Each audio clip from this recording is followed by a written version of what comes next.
Avokati Hashim Thaqit Luka Mishetiq ka reaguar pasi gjykata speciale bojkotoi raportimin e avokatit të popullit të Kosovës dhe ekspertëve britanik lidhur me procesin gjyqësor në Hag. Mishetiq ka thënë se avokati i popullit të Kosovës dhe Komiteti për të Drejtat e Njeriut i dhomës së avokatëve të Anglisë dhe Walesit po luajnë rol jetik në ofrimin e garancive për të drejtat e njeriut. E drejta për një gjykim publik është një gur themeli jurisprudencës së të drejtave të njeriut. Mbikëqyrja nga publiku siguron llogaridhënie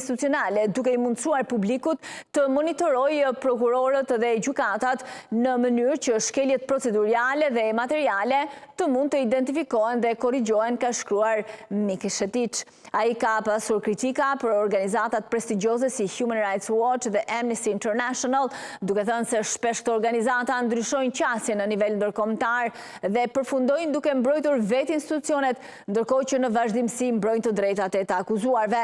Për fat të keq, gjatë gati 30 viteve të praktikës sime para gjykatave dhe tribunaleve ndërkombëtare, kam vërejtur se organizatat të mëdha jo qeveritare, si Human Rights Watch dhe Amnesty International, të cilat mbrojnë me vendosmëri të drejtat e të akuzuarve në nivele kombëtare, shpesh ndryshojnë qasjen në nivele ndërkombëtare dhe përfundojnë duke mbrojtur vetë institucionet. Ky ndryshim sistemik i lë të pandehurit në proceset ndërkombëtare të izoluar pa monitorim objektiv të jashtëm, që është i nevojshëm për të garantuar të drejtat e tyre, ka shtuar më tej Mishetiq. Avokati i popullit të Kosovës dhe Komiteti për të Drejtat e Njeriut i dhomës së avokatëve të Anglisë dhe Walesit meritojnë vlerësime për faktin se po japin kuptim konkret dhe zbatim real të drejtës për një gjykim publik në procesin Thaqit dhe të tjerëve, ka përfunduar Mishetiq.